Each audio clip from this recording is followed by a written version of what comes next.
first thing we're going to do, I want everybody to stand up.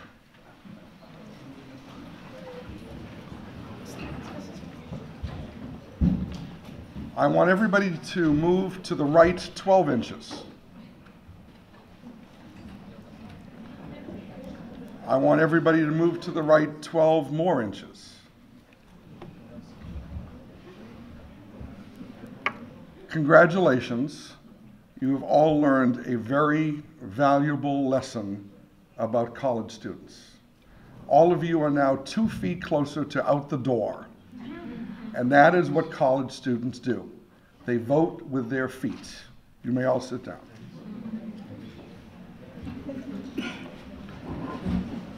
If your event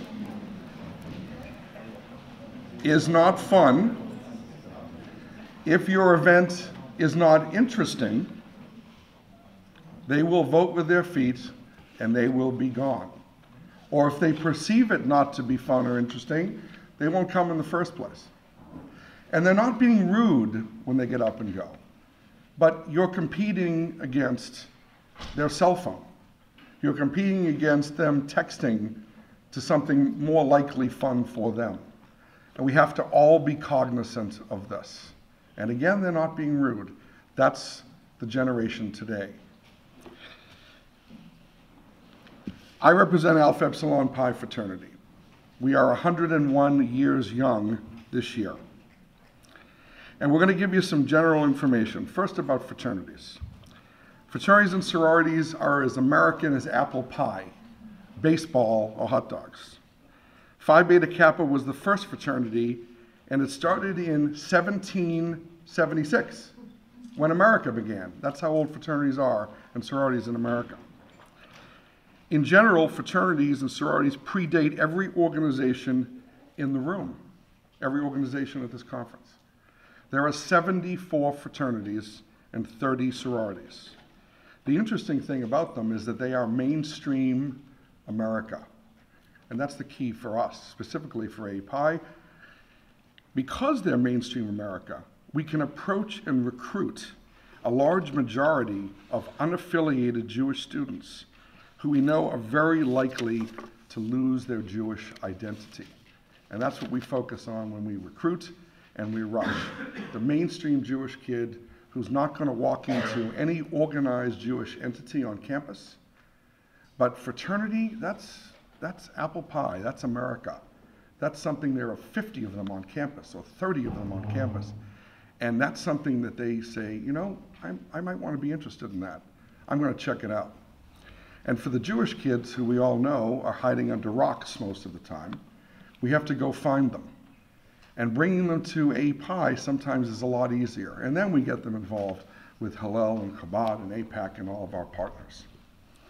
I'm going to brag a little bit about my fraternity. We have many members in the room, which I appreciate. AIPAC has 10,000 undergraduates. We're at 180 universities in the United States, Canada, France, the UK, and Israel. We just finished our last philanthropy project, in which we raised $700,000 for 7 different philanthropies, chosen by the undergrads. $100,000 each, 7 of them. We thought it would take us 7 years, it took us 4 years. It was so successful, the undergrads at our last convention in Toronto just voted, we're not going to pick another 7, we're going to pick now 10 new philanthropies and give $1 million to Jewish philanthropies and Israeli philanthropies. And our friends at the non-Jewish community, they give to the United Way, which is a lovely organization, and the American Heart Association, which is a wonderful organization. But the non-Jews do not give to Jewish charities. And it's our responsibility to teach our undergraduates tikkun olam, tzedakah, and they need to give to Jewish charities and Israeli charities. We are on the front line, literally, our young brothers are on the front line of BDS. We've had 7 violent attacks towards AIPAC this year. It's a result of what occurred in Gaza, where we were prepared, we were ready. We taught many of them and their chapter leaders how to deal with it. Our kids did not retreat. They are proud of who they are. We stand on the rooftops and scream that we're a Jewish fraternity, and we're proud of it, and we live it. We are who we say we are, and we live it every day. Why is AIPAC so successful? We're successful because we do great events, and that's what undergraduates on campus want. They want great events, and they also want to learn leadership. Now, a few don't. A few are walking in a cloud every day, but the vast majority, by the time they reach college, are truly interested in what am I going to do later on? What am I going to do about a job? What am I going to do about bettering myself? Well, that's leadership, and we teach leadership. We instill leadership from day one. Our members learn about democracy because that's how our chapters work. You vote for officers. You have to become an officer. You have to have responsibility. And one of the most important things that I'm going to talk about today is you have to pay. Yes, pay. A fault of many of our organizations is we think that everything we do, we have to give away for free. If we don't give it away for free, no one will show up. Well, that's not true. In fact, if your events, if you've got to give it away for free, if people will not pay for it, don't do it, because it isn't worth doing. We find very specifically that when our undergraduates, and there's 10,000 of them, when they have skin in the game, they have their money in the game, they're invested in the outcome. They're invested in the event. They care. It's their dollars. It's their friends' dollars. They want to make every event great. And most importantly, they show up. That's the importance of having people pay their fair share. Some of the largest Jewish organizations in America are led by AIPAC brothers, either executive directors or presidents, and undergraduate organizations as well. I'm boasting, but I'm going to boast. And by the way, it's not accidental that our members lead these organizations. It's not accidental because we teach them leadership. It's not a dirty word, it's a good word. And shying away from it, what some of our organizations do, it's not the right thing. You have to be proud of it. I'm going to read you these names. You might have heard a few of them. Conference of Presidents, JNF, Hillel, Chabad, the David Project, Moshe House, AIPAC, B'nai B'rith International, student organizations, Dojas and Tamid. Tamid was founded out of the AIPAC house at the University of Michigan 5 years ago. What they learn in AIPAC is democracy. They learn responsibility. They learn to pay their fair share. They learn tzedakah. They learn tikkun olam. They learn pride in being Jewish. And to sum up, as a result, our members feel comfortable when they go to their communities. They feel comfortable that they were in a Jewish organization. They feel comfortable that they were in a community organization. And as a result, they become leaders for all of our organizations for the future. Thank you so much. So I just want to lead off with a sort of an anecdotal story that happened to me yesterday. I met a young guy from Dallas that I know well, and he's standing next to a very tall, if I may say, blonde, strikingly looking lady, and someone that didn't have a Jewish name. I don't know, sounded almost Catholic, Greek, Stephanopoulos or something like that. I mean, something just as far from Goldberg as you can imagine. The very end of the Goldberg-Shapiro spectrum. And she works for some sort of foundation or fund, and you know, very impressive credentials. And I frankly didn't even think she was Jewish. And at a certain point in the conversation, she said, "Oh yeah, the way that I actually started my Jewish journey was at my university. I had gotten involved in one of the organizations, and I kind of felt like I had hit my learning limit. And when I connected with the Chabad Rebbitzin, baking challah together every Thursday night with her little kids around, that really was the glue that cemented my relationship. I really started my learning as what it means to be a Jew. My father wasn't Jewish, and I really got engaged in that way. And here she is today as quite an influential leader in the Jewish community. And it was just the personal challah baking connection that started it all off and really kind of cemented it. And if you ask in a word what, as far as Chabad, what we think Judaism is about and engagement, and this goes across the spectrum, whether you're a little child or whether you're a young adult or someone who's old, it's having people that actually care and that are on target, on message, and are really just getting down, willing to bake together, just willing to do very real things together. Just a little bit about Chabad. I am by no means a qualified representative. I don't work for any head offices, but Chabad is clearly engaged in the full gamut of people, cradle to grave. Teens, to my best knowledge, there's something called C-Teens that has about 200 outposts around, I think, around the world. College campuses, there are 200 full-time college Chabads and another 200 part-time Chabad outposts. And I guess I am representing really the beyond in this conversation, the college engaging young adults and beyond. So what happened in Dallas, and I'll just tell you a little bit about what we do and kind of it's being scaled around the country and around the world, is we realized at a certain point in time that, you know, everyone knows when you go to college, you can go to a Hillel, you can go to a Chabad, you can go to an AIPAC. But let's say you have the president of Hillel, the most active student in Hillel, and he moves to Dallas, or she moves to Dallas. So depending on what persuasion the Hillel rabbi or professional would be, they'd give a call to whoever it is that they might be friends with, maybe the rabbi of the local synagogue, and they say, listen, I got the best student. I mean, they are so super involved. They're amazing, and you got to take care of them. So they go to the shul there. They come, and it's like little kids running around, some older people, and it's just not the same experience.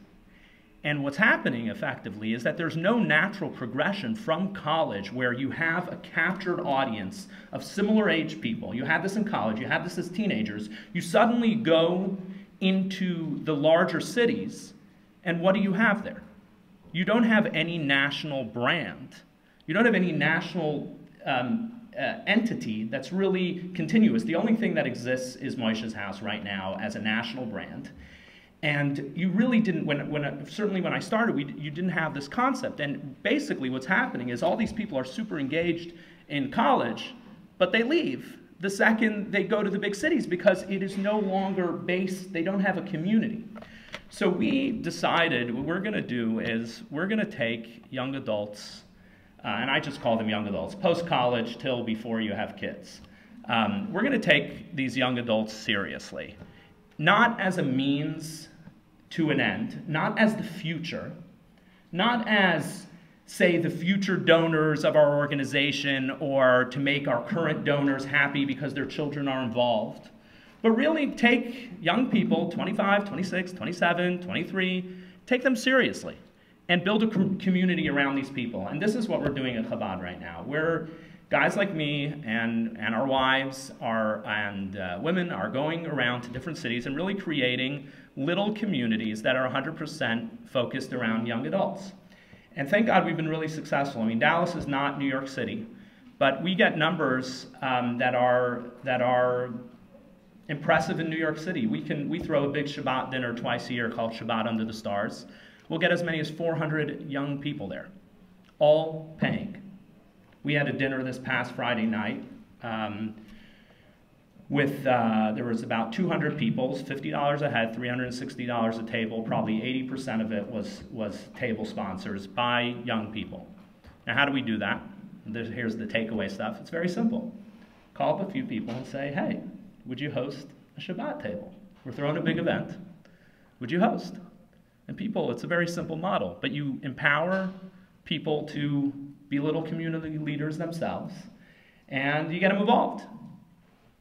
And so when you have this, so you have these big social events, and which is what we do. But ultimately, it cannot stop there.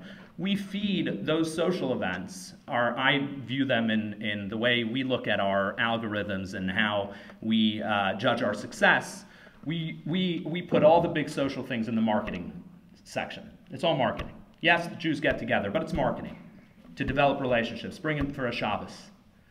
Then ultimately, what's the ultimate? To get people to live more Jewish lives, and whatever that means for them, to do an extra mitzvah, one extra thing, volunteer a little bit, give a little tzedakah to whatever works for you, put on tefillin, light up Shabbos candles, come to a class. So in our community, we have programming 5 days a week. We have another rabbi that works for me as well. And people are coming. We have, so last year in our 12 months, as an example, we had about 3,400, we had a total hits, and our total Jewish experiences over the year was close to 10,000 hits. But of those 10,000, about 20% were learning experiences. People are actually learning. So in a previous session, there was a lot of pushback on this millennial section, pushback as to what is, okay, you can market and market and market, but what about the content? And I'd say that the content is king. Jews have always been about the why, and rarely have we been about the how and the what. Believe me, when the Jews went in 1948 and really, against all odds, established the state of Israel, and when Jews survived every pogrom and every insane thing that we've survived in our 2,500 years of exile, it was not because we were thinking about the what and the how. We would have gone to bed a long time ago. Jews are always about the why. And if we don't have the why of what we're doing front and center in our work, it's a no-go. People will see through it immediately as tactics and as ultimately being used as a tool to get something else. You have to have the why. And ultimately, every organization has to understand for themselves what Judaism means at the deepest level and to be front with that. So as an example, we have a relatively easy time with fundraising. And why I say relatively easy time with fundraising is because I don't never have to justify my fundraising. We don't do programming in service of fundraising. We do fundraising in service of programming. Why are we fundraising? Because we need to do programming. We're not sitting around saying, hey, we have to raise dollars. How do we do more programs that will inspire people to give more money? It's obvious. When you're doing quality programming, then you need to pay for it. So that, while that may seem so novel, but it's so obvious. What are you about? And so one of the things that I feel like Chabad understands is what they're about. They understand very clearly what they're about. We're about, if you want to think big, tikkun olam, from the word litaken olam b'malchut Shaddai, which means to repair the world under the kingdom of God, to get everyone to understand that they have a neshama, they have a soul, we are all connected, we are all in this world together, and to ultimately bring the ultimate revealed world of Mashiach, Messiah. A world, if that word sounds a little strange and a little uncomfortable, a little Christian. No, it's a world where everyone sees the connectivity of God, that we're all in this together. And that's what being Jewish is about. We all know that. And when we're front and center with that, everything falls in place. And I think this is particularly relevant to young people, in that, young people, as everyone's saying, everyone hears all the fancy wording of young people. They want to make their own worlds and they want to create things for themselves and all of those things. But what they most crave over everything is authenticity. So people come into my synagogue, which is not really a synagogue, our Chabad house. We have people, 35% of our attendees, and I would say this is probably the basics across any Chabad. 35% are from conservative backgrounds, 20% are from Reform backgrounds, another 15-20% are from totally secular backgrounds, 10% or 15% are from Orthodox backgrounds. There are people of color, there are people who are who are of every sexual identity, they all feel comfortable because they understand that there's a message, you're on point with the message, and it follows from there. And I'd say, since I got to wrap up here, if I had one kind of takeaway from the work that I've done, especially for people working in the federation system, is that you got to take whoever you're dealing with seriously for who they are and not as for some future return. A.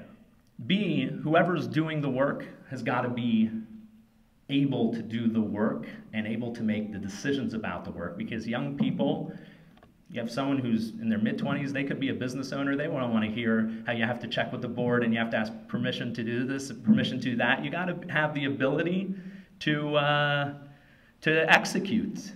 And as such, what you're effectively doing is creating a micro-community, and you're really doing what everyone does in college so well. You're just doing it, it's a little more difficult because they're not all captured by the same location. Once they move to the cities and they all have a little money suddenly and they're traveling every weekend, it's a little more difficult, but it's more of the same thing.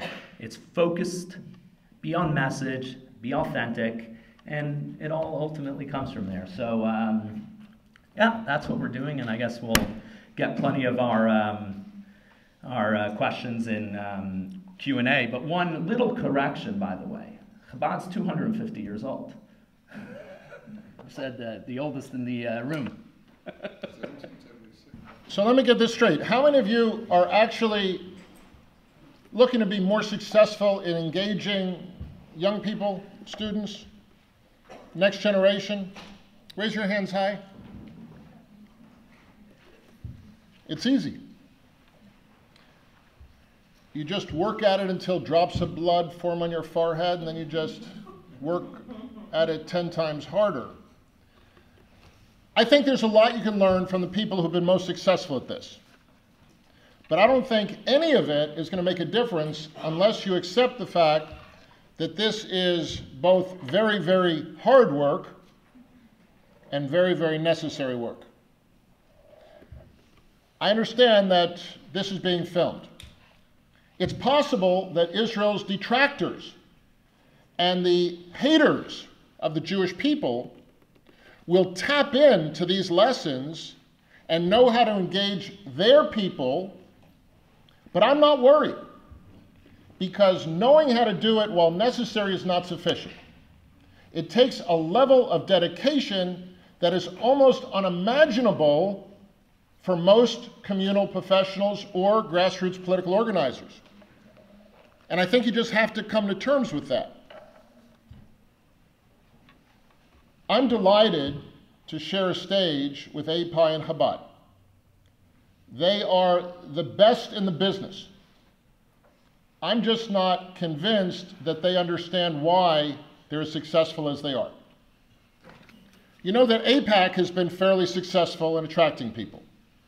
When I joined the AIPAC professional staff 30 years ago, the AIPAC Policy Conference was 450, and this March it'll be 15,000. The budget was under $1 million, and now it's well over $100 million. There will be 2,500 students at the AIPAC Policy Conference in March from 550 campuses in all 50 states. Let that sink in. We've had young people from all 50 states for the last 12 years. That's Montana, Mississippi, North and South Dakota, Hawaii, and Alaska. And we do it with virtually no promotion to young people, no marketing to young people. Not only don't we make it easy, every year we conspire to make it harder. Up until the last couple of years, you couldn't even register for the AIPAC Policy Conference. You had to apply. You had to go through 3 different layers for us to say, yes, you could walk in the room, and the numbers kept growing, kept expanding. You know why we're at 2,500 now? Because AIPAC won't let us have more than 2,500. There are more young people hoping for a seat at the AIPAC Policy Conference today than almost every other organizational conference combined over a 12-month period of time. And I'd like to suggest that the way we do it involves a whole lot of counterintuitive thinking. First, we have successful conferences. Most of you have attended successful conferences. I speak for a living. Many people in this room speak for a living. Speeches don't engage people. Never have, never will. Programs don't engage people. Never have, never will. Conferences don't engage people. Never have, never will. People engage people. We do an AIPAC policy conference as an excuse to have conversations with 14,000 people, one at a time. I'm not speaking to an audience. I haven't been speaking to an audience since I walked in this room. I've been speaking to 150 individuals, one at a time. It's the way I'm thinking. It's the way I'm seeking to engage. In fact, I was reluctant to take the stage. I was talking to the people back there. How many people did I engage? And I was talking to the people back there, the one with the popcorn, the one with the phone, talking to the people I know, talking to the people I don't know. Is it hard work? Is it labor intensive? Is it absurdly countercultural in a day where you can push a button and send something out to, 3,500 of your friends? Yeah, it's counterintuitive and it's countercultural and it works. And that's why AIPAC is so successful. They call it rush. I call it retail engagement. That's why Chabad is so successful. Because more than any programming, more than any ritual, more than any meal, it still comes down to Svi talking to every single individual he comes upon over the course of a day. And it's not perfunctory, and it's not to check it off the list. And if you've never experienced that, you haven't experienced Jewish love. It is unbelievable. I once said to one of my friends, who's a leader of the movement, it's as if I'm the only person in the world to you. And he says, no. I said, but it's like you clear your calendar of everything except me. He says, what's your point? This for him is, I said, it's like your life depends on it. He says, and now you're beginning to understand. And I think that that's what has to be emulated by every organization that seeks to be successful with anyone, but especially young people. Second, apathy does not exist. It doesn't remotely exist. Please stop using the word. Do you really think that Jewish young people are sitting around watching TV and eating bonbons? It's absurd. The problem isn't that they're not interested in anything. The problem is that they're interested in everything. And we grew up with a TV, and there were 7 stations and 14 and then 450 stations. And now they grew up with a TV with 4.5 billion stations. So we had 400 ways of self-actualizing, and then 40,000 ways of self-actualizing, and then 400,000 ways of self-actualizing, and that's yesterday. Because young people have 4.5 billion ways of self-actualizing, and they still have the tyranny of a 24-hour day. Analogy. I'm a creature of habit. I have an hour for lunch. I go into my favorite restaurant. I order a sandwich. And I do this day after day after day after day, and I know the cook, and the cook knows me. I know the owner knows me. I know the maitre d', the maitre d' knows me. And one day I walk in, and I notice everything's changed. There are no menus. And I'm looking around, and I see this long table set up with food. And I say to the cook, the maitre d', the owner, what's going on? He says, smorgasbord. Smorgasbord, great. But this is a long table. And this table must be like 60 feet long. He says, no, 60,000 feet long. We took over all the neighboring storefronts. It goes on and on and on and on, and behind the curtain goes on and on and on and on and on. The next room on and on and on and on and on. Is my sandwich still here? Yeah. Not exactly sure where. Somewhere there's a sandwich. I said, you realize I still only have an hour. So I'm standing there. It's called stasis, dynamic paralysis. I'm standing there, and all the people around me are saying, he must not be hungry. That would be the gastronomical equivalent of apathy. He's just standing there. He's not going after new sandwiches. He's not going after old and familiar, his favorite sandwiches. He's just standing there. He must not be hungry. I'm starving. Young people are not sitting around without an appetite. They have learned to have an appetite for everything. Everything. So I'm at UCLA, and I'm engaging one of our best activists, an AIPAC campus liaison, and I say, it's 12:30. I'm getting hungry. Are you hungry? He says, I'm hungry. I said, you want to get a sandwich? He says, I want to get a sandwich. I said, you eat kosher? He says, of course I eat kosher. I got a tuna fish sandwich. He got a ham and cheese sandwich. I was confused. I said, I thought you said you eat kosher. He says, oh, only kosher? You were asking me if I only eat kosher? I eat kosher. I eat non-kosher. I eat treif. I eat everything. It never even occurred to him that I was saying, do you eat only kosher? Why should I eat only kosher? Because it involves a level of discipline, of fidelity, and understanding. And, oh, well, that was a little bit lost on him. Of course he eats kosher. I had a similar situation at Tufts. I met with a very, very impressive, very prominent campus leader, Jewish. And I said, tell me, how do you feel about Hillel? I love Hillel. I really love Hillel. So they know you there? No. You've been there? No. You've introduced yourself? No. How do you feel about Hillel? Love Hillel. So why not introduce yourself? Who has time?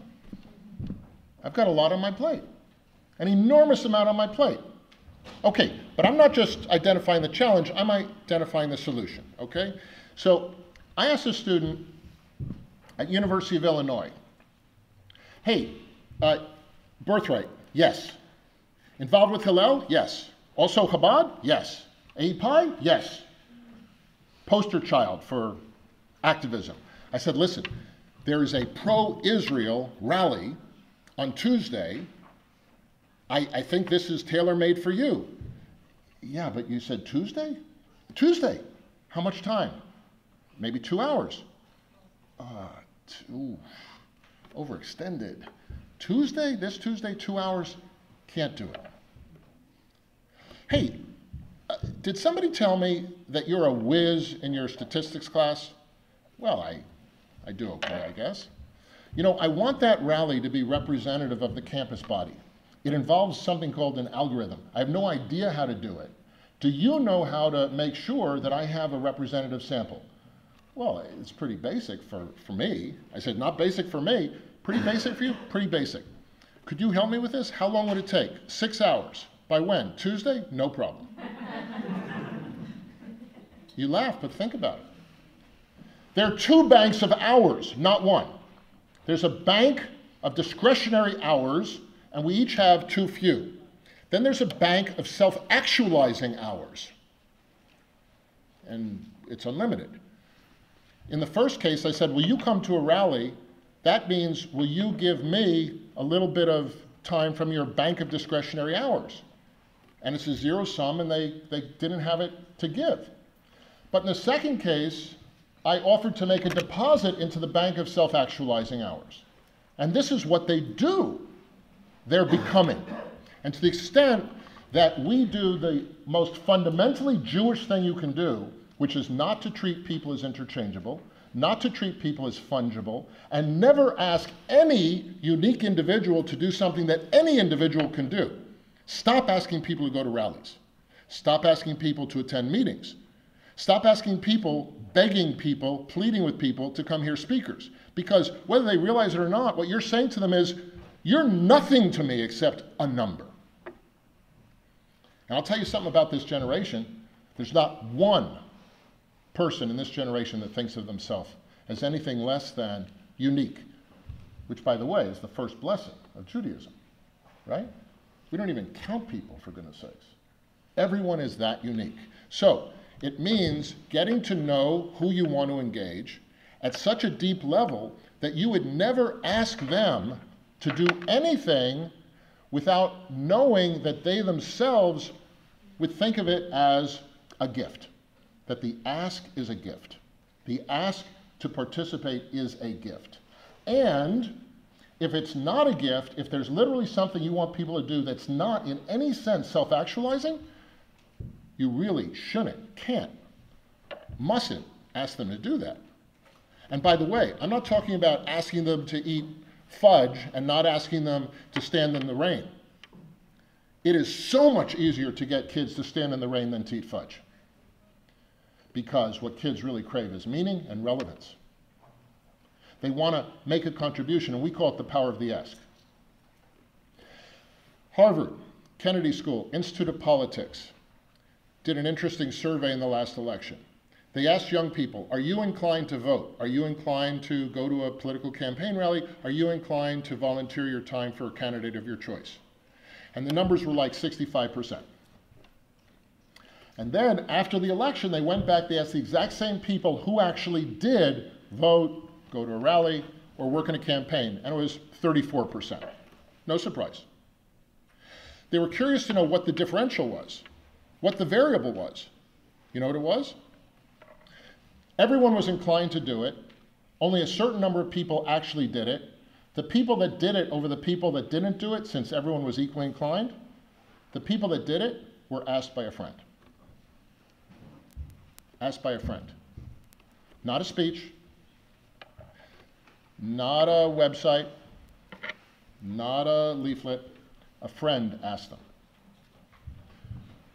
When I was very young, living on Long Island, I used to go into the city, and there was a guy that looked a little bit like him, and dressed a little bit like, well, him, and had facial hair a little bit like him, little beanie on his hat, a little bit like him.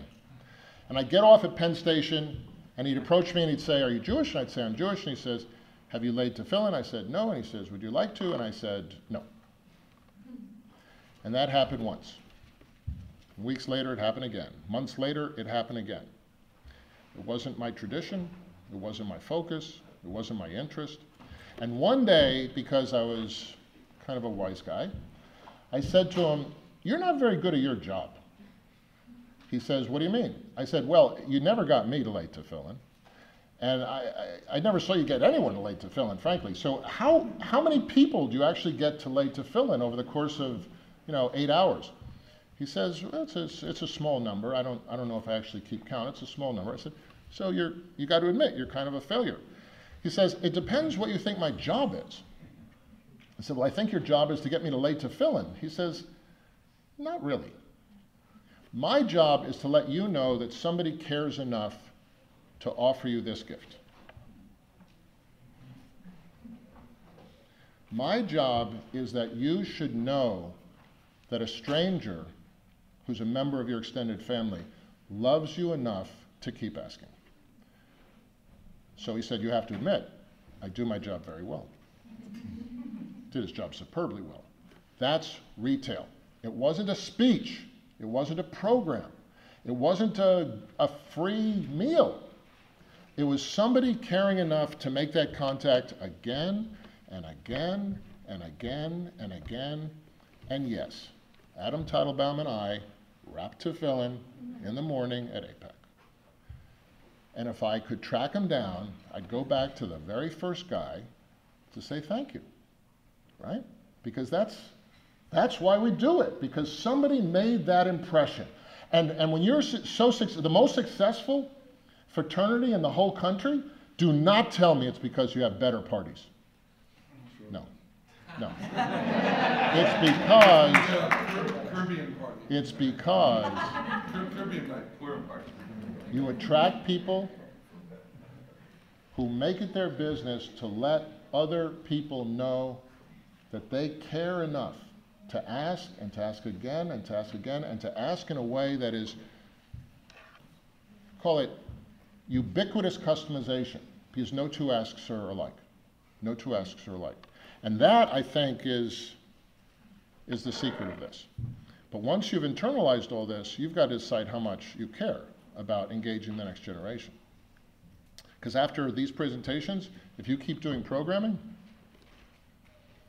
you're going to get about 3% of the people that are most hungry for what you have to offer. Think about it. Thanks.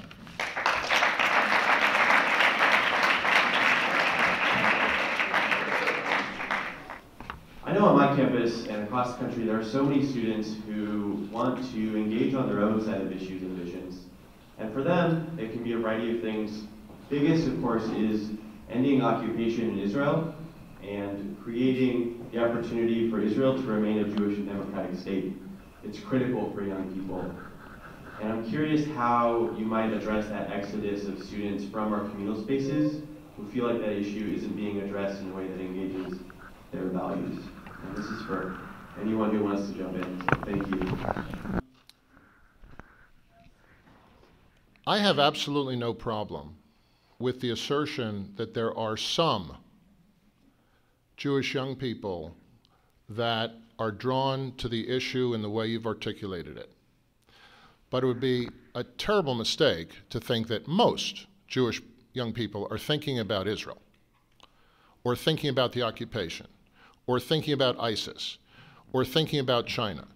The fact is, it's not true. It's not remotely true, and if we speak offline, we'd have to agree with each other. It's not remotely true. The vast preponderance of Americans are not thinking about the Middle East. The overwhelming majority of students are not thinking about the Middle East. The overwhelming majority of Jewish students are not thinking about the Middle East. The fact that some 2,500 come to AIPAC and some thousands more find alternatives to AIPAC is wonderful as far as I'm concerned. But let's not pretend that this is primarily an issue of ideology. It's primarily an issue of values writ large, and it will be a long time before we have any but a marginal number in our student community that are first and foremost animated by Israel at all, let alone the politics of Israel. I, for one, believe in what's called the 1% doctrine. It's not original. Mark Penn and Kinney Zalesny wrote a book called Microtrends, and they say in any community, in any room, in any conference, in any university setting, at least 1% of the population will be just as passionately devoted to any single cause as any single individual will be. Now, you might think, 1%, oy, I was hoping for, a 30% market share or a 70% market share. But on a campus with 40,000 students, 1% who care as much about AIPAC as I do ain't bad. Or 1% who care as much about J Street as you do, great, fabulous. But let's not pretend that there's anything that most Jewish high school kids care about except getting into college, or pretend that there's anything that most college kids care about other than making the transition into career and community, and focus on self-actualization and find your 1%. And make your mark with your 1%, and define pluralism not in a binary way between those who are on one side or those who are on the other side of this narrow debate within our community, but rather allow for 100 outlets that will each have their 1%.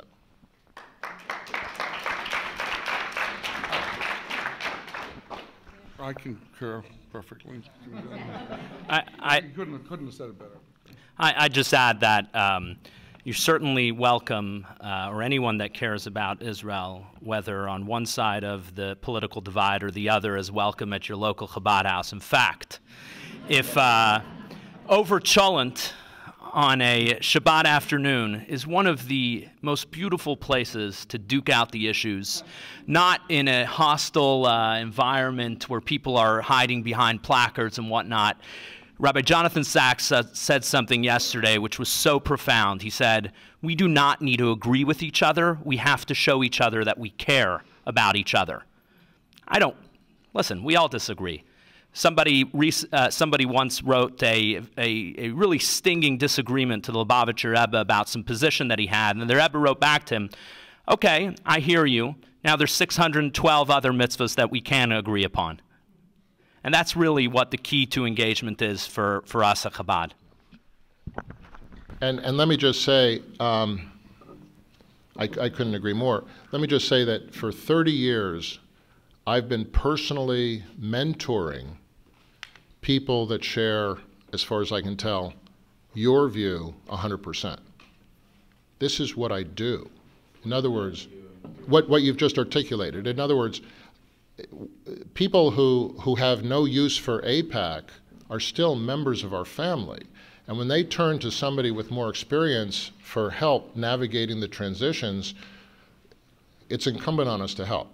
So I guess I've mentored thousands of people that may not agree with me on particular issues, and I'm still in contact with most of them. This is family business. And what you say about, you know, a Shabbat table, and what I would say about a sukkah or a Passover, let's do our politics and let's do our arguments, you know, vigorously and passionately and engagingly. But then let's come together the way Jews have come together for thousands of years to be reminded of what we actually have in common.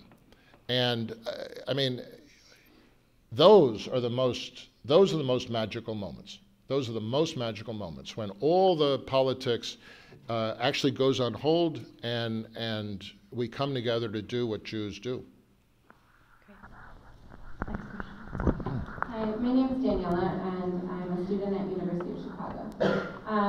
And I want to pick up on something that you, Jonathan, just said, and I was thinking about sort of what we do have in common. And while you guys were speaking, I was thinking about why students who I've come in contact with may not have been engaging with their Jewish institutions thus far. And what I've really come across, and this speaks to my story personally, is that those institutions often don't reflect the values of the students they claim to represent.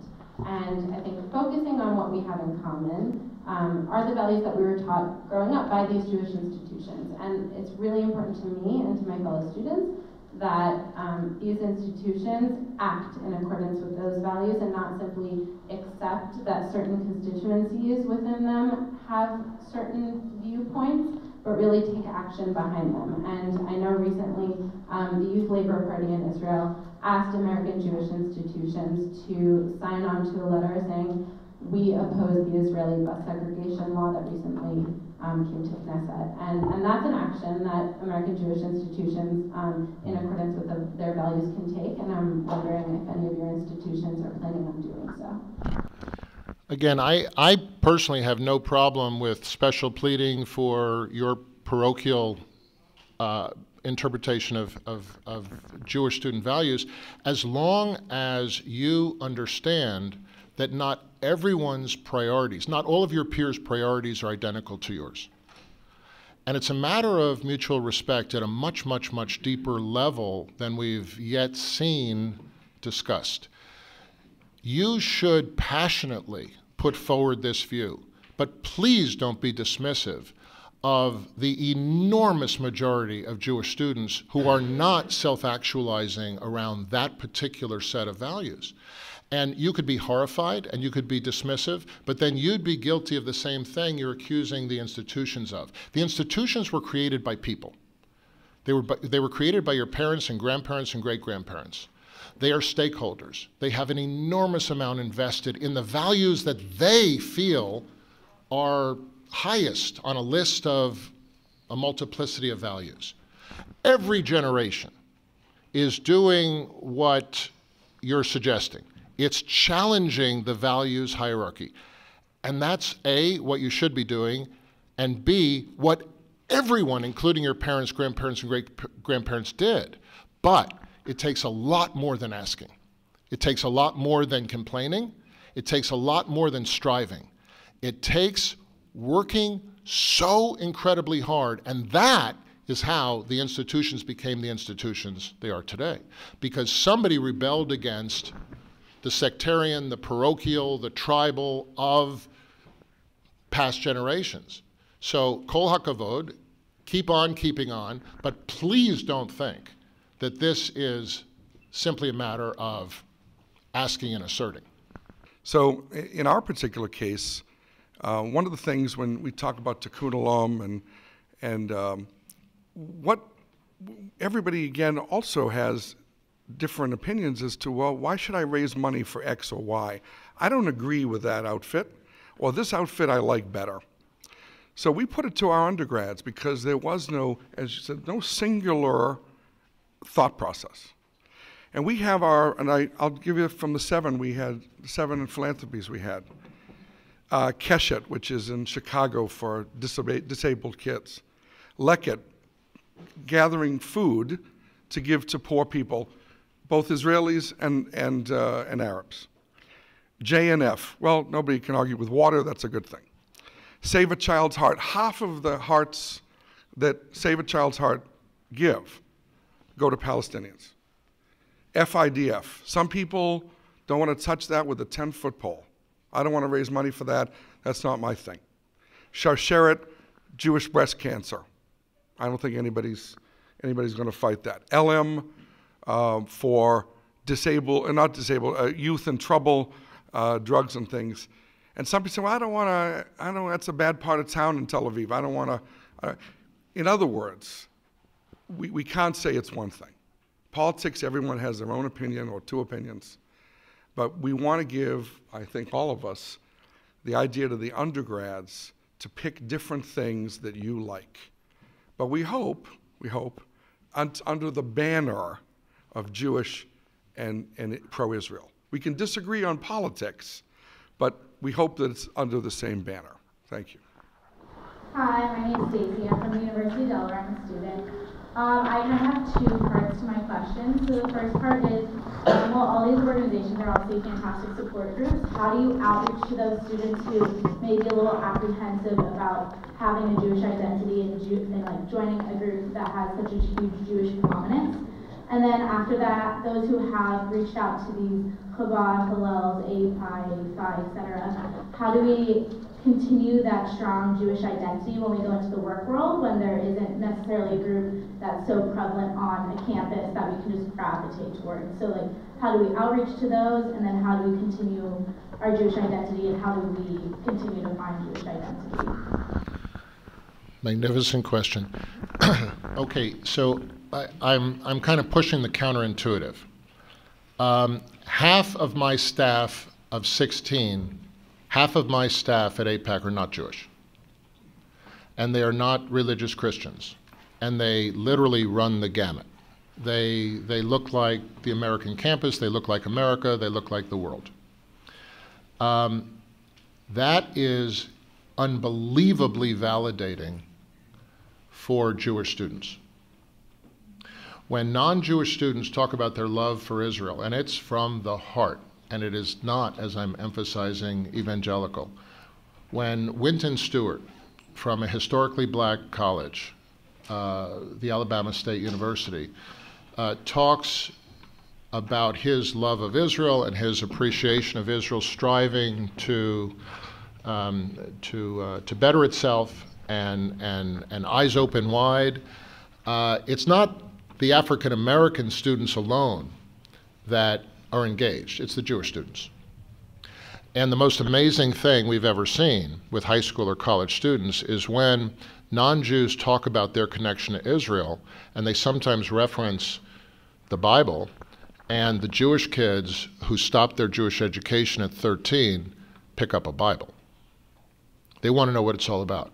Remember, Jews are a minority, and they're part of a universal culture, and when the universal culture validates, it's enormously significant to them. So that's first, and you might not have thought of it, so I wanted to emphasize that.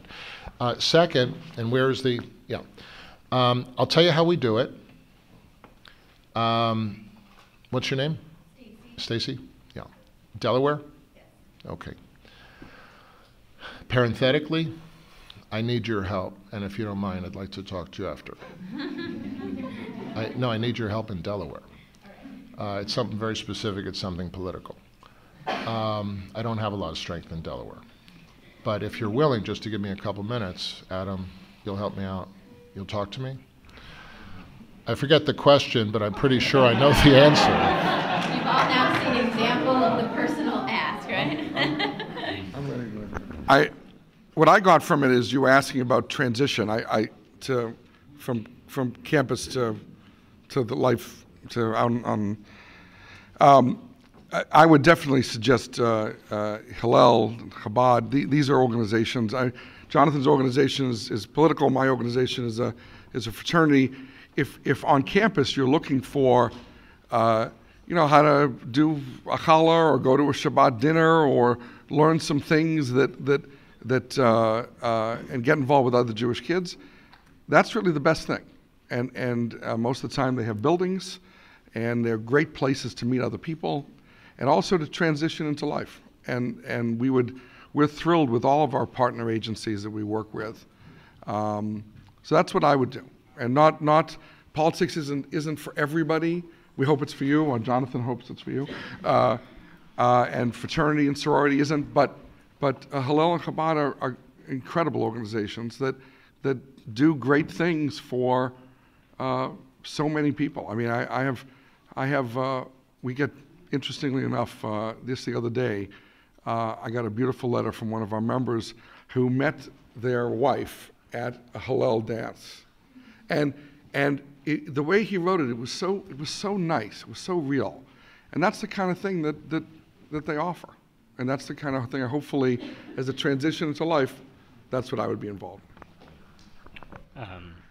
Stacy, your question about, at least I can speak for post-college, is the question that keeps me up at night. I mean, frankly, it's the $64,000 question. How do we capture people that are falling off? I mean, that's what everyone is clearly here in this room because they care about that.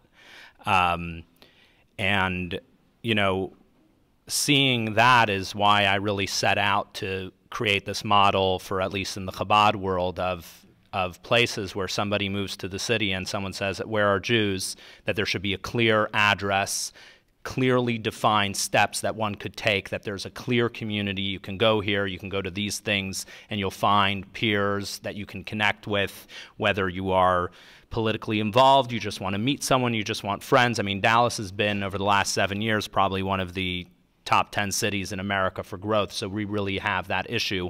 But really, I mean, this is where it's at, and I would encourage, for those of you who are in your respective organizations, federations, places like that, you have to invest real money into this area, because this is a real segment of people that are really not being addressed properly at all. There is a gazillion organizations out there for college students.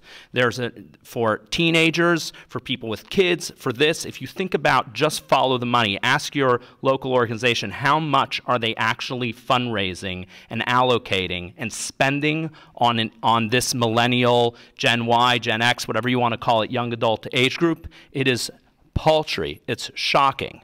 And we need to take this age group really serious, and not because it's just something of the future. It's the present.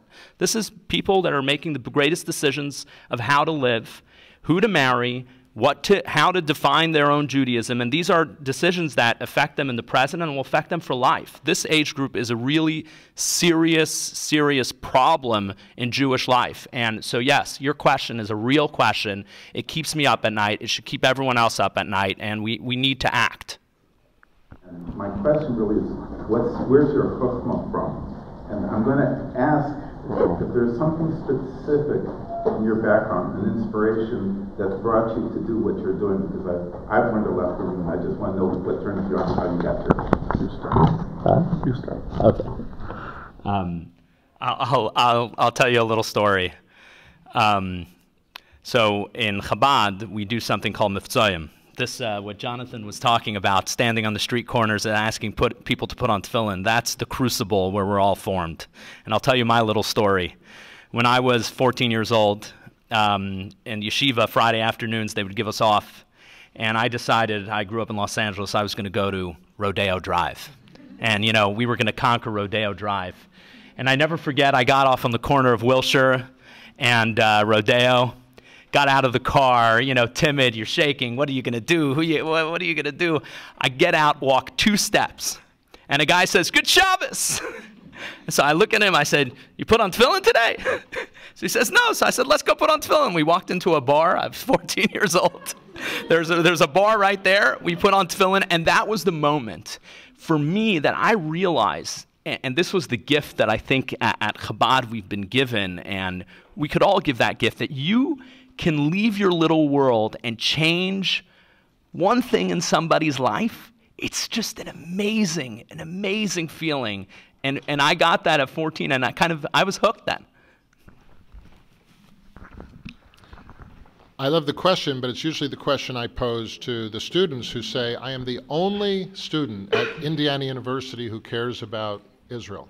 I am the only student at University of Maryland who cares about Israel. I'm the only student at UC Santa Barbara that cares about Israel. So I said, great, so figure out why you care. And dig deep, like really figure out why you're such an outlier, and then look for people like you. Of course I have a story. Andy's got to have a story. You have a story. We call it the story of self. And we encourage high school kids to learn their story of self. And we tell college kids, you can't lobby members of Congress until you are an absolute expert on why you care. Everything else we can teach, but why you care. And rather than tell you a story, because like I said, we each have one, I just want each of you to kind of think about why you're at the GA, because most American Jews are not here. Most American Jewish young people are not here. So you've just got to ask yourself why you're here. And whatever motivates you will motivate a certain number of other people. And I'd be satisfied with only 1% of any constituency, because that's actually more Jewish young people than have ever been involved in the Jewish communal world in the history of America. Many years ago, I visited University of California at San Diego, UCSD. Oh? I thought you were from Delaware. Oh, okay. Okay. So we have a very large group, about 100 guys. And I went to visit, and 3 of them had never been bar mitzvahed. Now, they identified as Jewish. They joined AIPAC. They were great kids. But they had never been bar mitzvahed. And I happened to be there at the time. Literally, they were, for the last couple of months, they were working with local Chabad to learn what they needed to learn. And I happened to be there at the right time that they actually did their bar mitzvah, and I got to see it. And it was very emotional for them and for me. And I'm thinking, wow, to be part of an organization that would help somebody want to do this at 19 and 20, I started to think this is what it's all about. That it's never too late, in other words, that someone can still be and realize about being Jewish and be proud of it. And I thought a lot how much I love my organization, but I never loved it as much as that day. My name's Emily. I'm from the University of Florida. I wanted to get your guys' opinion on if it's better to have a couple large events or have events more often that aren't as large, which would bring more people in and keep them retained. Emily, do you have any idea how many people you've spoken to today? A lot. More than 10? Yeah. More than 20? I don't know, maybe. Okay, let's say it's 18. Okay. I think you should think of that as 18 events.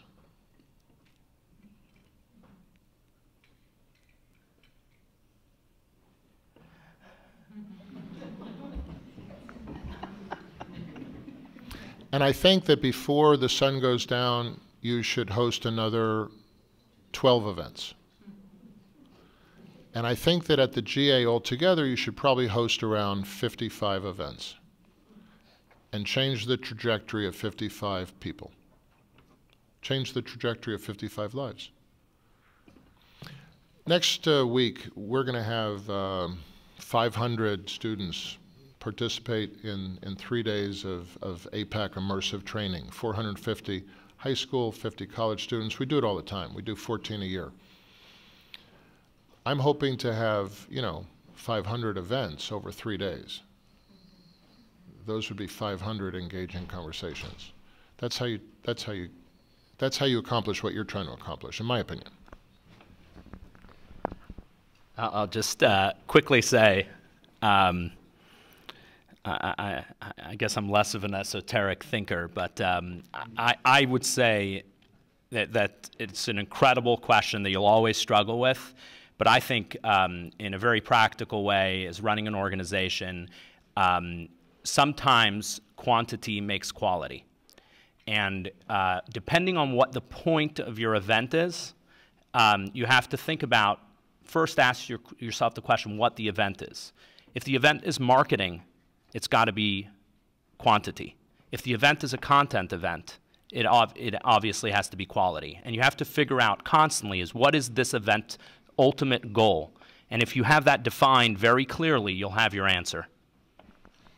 Jonathan's answer is really right on mark. Yours is good too, but every person in that 200-man chapter that we have, we recruited one at a time. Retail engagement, I learned that from AIPAC. One at a time. And that's really where it's at. We call it rush, recruitment, whatever. All these individual conversations you had today with those are all little conversations we had with our men that we have there. You have to have one big event. They have Saban, you talked about that, it's a big event. You have the policy conference, we have one big party. Yeah, we can party like everybody else. But in the end, why they would join us over elsewhere was the one-on-one conversation they had with one of our members. That's, in the end, what really turns people on. So Birthright is famous for two things. It generally has a mega event, right? Thousands of people, mega event. But it also has figured out the power of the one-on-one interactions with the young Israeli soldiers. So you ask yourself, which made which made more of an indelible mark on you? I mean, if it's the mega event, that's good, that's fine, because you can find things like that. But you can't find them every week. And there are going to be times when you feel very alone, especially after you leave the campus setting. And you're going to have to remember that you're part of something bigger and something connected. And the question is, which will help you more? The memory of the mega event, and that might be true, or the memory of the intensive conversation with individuals, on the bus, and in the dorm, and in the fraternity, and over Shabbos. And I kind of, after a lifetime of kind of being part of both worlds, I kind of lean toward, the one-on-one. Hi, my name is Andrew, and I work at a small Hillel, just 80 Jewish students on campus. I've been told 6,000. I'm purposely not going to mention which Hillel. We've been running into a problem where the majority of our events are attended, or sorry, I should say, well, the majority of events are attended by a majority of non-Jews as opposed to Jews. And a lot of the Jewish students have been coming over and saying, essentially, that it's almost become too universalist and they don't really see the point of coming to Hillel if it's just going to be like any other place on campus. So my question is, really more specifically to Andrew and Svi. I imagine if you had 1,000 Baptists at an event, that wouldn't be a problem. But, I mean, maybe it would. But if an AIPAC is majority non-Jewish, or a Chabad event is majority non-Jewish, if that would ever happen, would you view that as a problem, necessarily? First, the rise of philo-Semitism is an enormous challenge.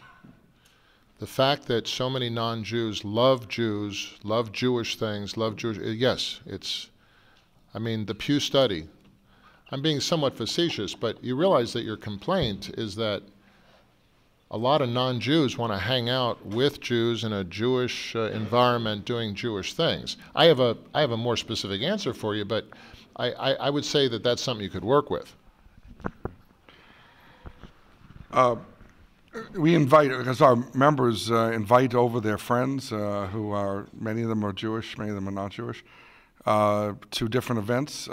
Sometimes we host more than just an event for the evening. It's a weekend or whatever. More power to everybody. If your daily operation is non-Jewish, day to day, week to week to week, for Hillel, that's probably a red flag in some ways, that we need to go out and recruit more Jewish kids. But in general, on any given Friday night for Shabbat, I go to a lot of Shabbat's dinners and encourage non-Jews to come and learn and see. It speaks well of us to have that. On a daily, again, weekly basis, constant basis, you need to be out there recruiting hard. That's my answer. I guess I'd say that if the entirety of what makes it Jewish is who is in the room, you got a problem. It's not about who's in the room. It's about whether you're offering Jewish content. My question is just in regards to, I love that so many people are in this room, as well as the three of you, being advocates for young people to be engaged and to ask the tough questions and really stand up for our generation and what values and thoughts we possess. But there are obviously some people who go against that, saying whether we're too young or too big ideas. What do you say to people who are in an administrative role who may go against some of the initiatives that we face or want to change? Look, I want every Jewish young person to feel welcome as an individual in every Jewish institution. And I think there's a lot that can be done to make them feel welcome. But that doesn't mean that every idea, or even every value, or every program, or every initiative will necessarily find expression in the established Jewish organizations. I'll give you a silly example, but you can use your imagination to connect it to less silly examples. What if a person comes in and says, I heard, Jonathan, about self-actualization and self-expression, and I'm ready to do Shabbat in the nude. Granted, it's a silly example, but what if a person comes into Chabad and says, I'm ready to try this Judaism and proper respect for Jesus. I want those two individuals, the nudist and the messianic, to feel the love of the Jewish community. That's my view. I have 3 children. They are becoming, and I have no idea where they're going to end up, 20 times before they're fully grown. And I want my communities, institutions to love them and to embrace them and to bring them in. But that doesn't mean that my kids are going to be able to say, and now my authentic Judaism is anti-Zionist. And therefore, the institutions have to find an outlet for me. Find an outlet for you as an individual Jew through Shabbos and 100 other things, yes. But programmatically, not necessarily. Now, does that mean you then could set up your own organization? Of course. Of course. And I would be okay with that. And it's a marketplace. So will you attract 7? Great. 700? Great. But remember, when somebody comes into a Hillel and says, I don't like the fact that you have standards, or I don't respect the standards that you have, and I want to bring in anti-Zionism, fair enough. Anti-Zionism actually has a rich tradition in the Jewish narrative. Alfred Lilienthal, Rabbi Elmer Berger, I mean, I've studied this stuff. But it would be like somebody coming and saying, Jews for Jesus. Well, okay, that's where you are, but it's not where we are as an institution. It's not where our stakeholders are. So we're not going to really embrace that part of you, but we'll embrace you. And we'll love you, and we'll grow together and talk together, but it won't always find expression in programmatic. I'm a Federation professional in Akron, Ohio, and by the way, married to an AIPAC brother who's serenaded with the AIPAC sweetheart song at my wedding. And I can tell you breed leaders, but not singers. It was me. Anyway, my question is, when I encounter young people, like Jonathan said, the world is their oyster. And they say, well, I want to be involved with the Children's Hospital with kids with cancer and with, you know, this organization helping the environment. And that's just not important to me. I think these things are much more important. There's much more of a need than helping the JCC or the day school. And I want to know, how do I counter that and answer that? Thank you to your husband. I think the answer is what you put in front of the students.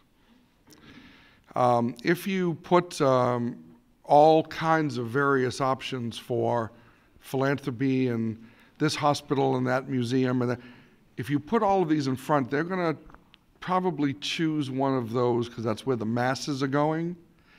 If you put Jewish and Israeli events in front of them, I think they're going to be more likely to pick those. I'll tell you interesting.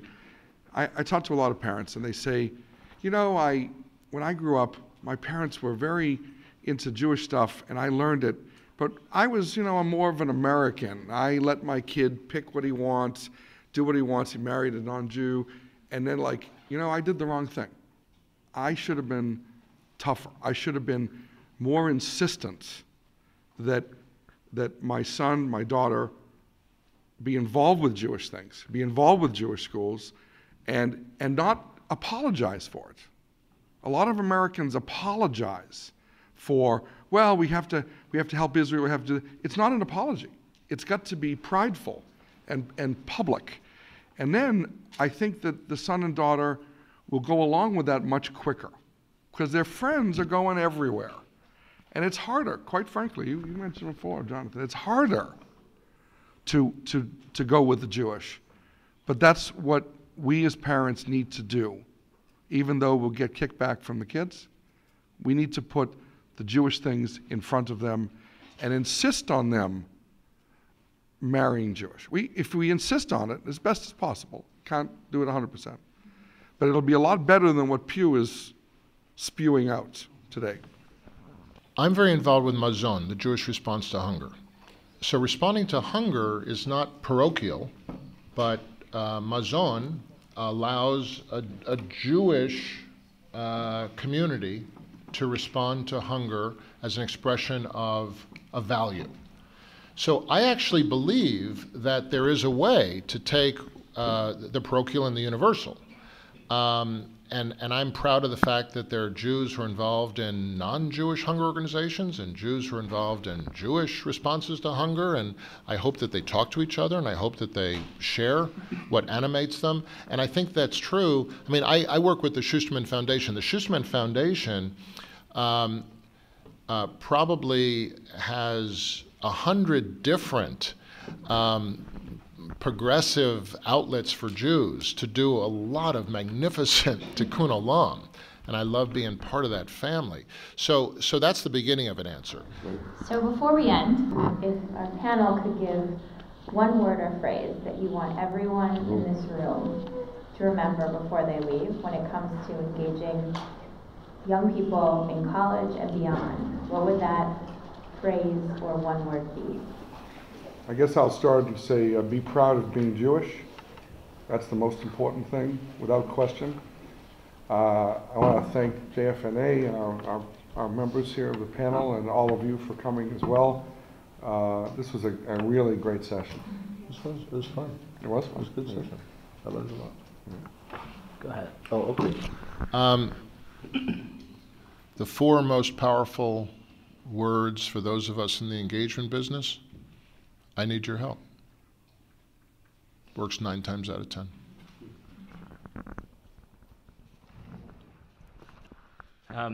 I guess if I would leave off with one word, it is by far my favorite teaching of the Lubavitcher Rebbe, which was, if you know the letter Aleph, well then you need to teach the letter Aleph. You don't have to wait till you know the whole alphabet. If you know it, not only can you teach it, but you need to teach it, and each one of us can have a huge, profound effect on everybody. Young, old, makes no difference.